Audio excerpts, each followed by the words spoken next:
got so much motherfucking design on right now. Break it down, bring it back, make it clap. I got 3 old thoughts, new block, where that day. Bitches on my line, and you know. Assalamualaikum warahmatullahi wabarakatuh. Halo teman-teman semua. Di sini saya akan membahas materi diskusi yang sudah saya kerjakan untuk mata kuliah Pendidikan Pancasila. Sebelum itu, izinkan mengucapkan terima kasih untuk Bapak dosen yang memberikan saya kesempatan untuk memaparkan materi ini. Perkenalkan, nama saya Siti Aisyah dengan NIM saya 2023 143624. Kelas 2Q, saya berasal dari Prodi Pendidikan Guru Sekolah Dasar Fakultas Keguruan dan Ilmu Pendidikan Universitas PGRI Palembang dengan dosen pengampu Bapak Dr. Haji Hendra Wijaya SAG MPDI. Baiklah, di sini saya akan memaparkan materi yang berjudul Pancasila dalam konteks sejarah perjuangan bangsa Indonesia. Sejarah perjuangan bangsa Indonesia dalam mencapai cita-citanya berjalan berabad-abad. Terdapat beberapa peristiwa yang ada hubungannya dengan nilai-nilai perumusan Pancasila. Berdirinya negara Indonesia tidak dapat dipisahkan dengan kerajaan-kerajaan lama yang merupakan warisan nenek moyang bangsa Indonesia. Negara kebangsaan Indonesia terbentuk melalui beberapa tahap-tahapan. Yang pertama ada masa Kerajaan Sriwijaya. Kerajaan Sriwijaya di bawah kekuasaan Sailendra, kerajaan yang berbahasa Melayu kuno dan menggunakan huruf Pallawa serta mengandalkan kekuatan jalur perhubungan laut. Pada zaman ini telah didirikan Universitas Agama Buddha. Cita-cita tentang kesejahteraan bersama dalam suatu negara tercermin dalam semboyan Marfuat Vanua Sriwijaya Siddhayatra Subhiksa. Yang kedua ada masa Kerajaan Majapahit. Pada masa pemerintahan Raja Hayam Wuruk dan Mahapati Gajah Mada, nilai-nilai Pancasila terdapat pada dengan banyaknya agama yang dapat hidup secara berdampingan. Semboyan Bhinneka Tunggal Ika, Tanhana Dharma Makruah, hubungan dengan negara tetangga juga berlangsung dengan baik atas dasar Mitreka Satata, Sumpah Palapa yang berisi cita-cita mempersatukan seluruh Nusantara Raya, kerukunan, dan gotong royong yang menumbuhkan adat musyawarah untuk mufakat. Masa berkembangnya Islam dan kedatangan bangsa Eropa.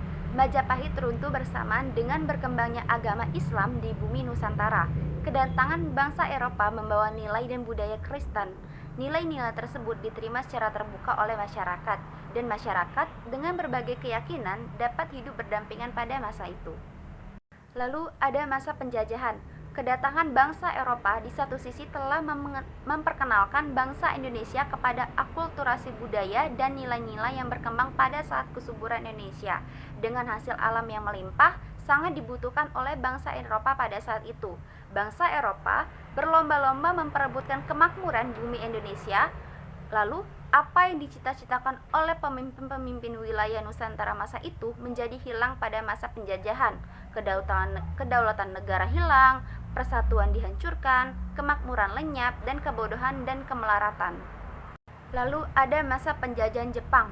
Jepang masuk Indonesia pada tanggal 8 Maret 1942 dan mempropagandakan kehadiran di Indonesia untuk membebaskan Indonesia dan Belanda penjajahan Jepang. Semakin menyengsarakan bangsa Indonesia. Terdesaknya Jepang pada Perang Pasifik, Jepang menjanjikan kemerdekaan Indonesia di kemudian hari dan kemerdekaan yang tanpa syarat. Perumusan Pancasila. Sebagai tindak lanjut dari janji Jepang, tanggal 29 April 1945 dibentuk Badan Penyelidik Usaha-Usaha Persiapan Kemerdekaan Indonesia atau BPUPKI. Sidang pertama BPUPKI tanggal 29 Mei 1945. Terdapat tokoh yang berpidato, Muhammad Yamin, yang berisikan 5 asas negara Indonesia. Yang pertama, kebangsaan, yang kedua, peri kemanusiaan, ketiga, peri ketuhanan, yang keempat, peri kerakyatan, dan yang terakhir ada kesejahteraan rakyat. Soekarno juga dalam pidatonya pada hari ketiga sidang BPUPKI tanggal 1 Juni 1945 mengusulkan yang pertama, kebangsaan Indonesia, yang kedua, internasionalisme atau peri kemanusiaan, yang ketiga, mufakat atau demokrasi, yang keempat, kesejahteraan sosial, dan yang terakhir ada ketuhanan yang berkebudayaan. 5 prinsip ini diperas menjadi Trisila dan diperas kembali menjadi Ekasila. Lalu ada masa setelah kemerdekaan. Pancasila tetap menjadi pijakan dalam menjaga persatuan dan keberagaman bangsa Indonesia, serta menentukan arah pembangunan menuju cita-cita kemerdekaan yang diimpikan. Dalam konteks sejarah perjuangan bangsa Indonesia setelah kemerdekaan, Pancasila menjadi landasan bagi pembentukan identitas nasional dan upaya menjaga keutuhan bangsa di tengah berbagainya tantangan dan dinamika yang dihadapi. Yang terakhir ada kesimpulan, Pancasila dalam perspektif sejarah perjuangan bangsa Indonesia merupakan cara pandang untuk menilai peristiwa yang melatar belakangi terbentuknya Negara Kesatuan Republik Indonesia dan dasar negaranya yaitu Pancasila. Pembentukan Pancasila tersebut tidak terlepas dari sejarah kerajaan-kerajaan yang ada di Nusantara dari zaman Hindu, Buddha, dan Islam. Sampai di sini video yang dapat saya sampaikan. Apabila ada kekurangan, saya mohon maaf, dan kepada Allah saya mohon ampun. Semoga materi ini dapat membantu wawasan kita semua. Wassalamualaikum warahmatullahi wabarakatuh.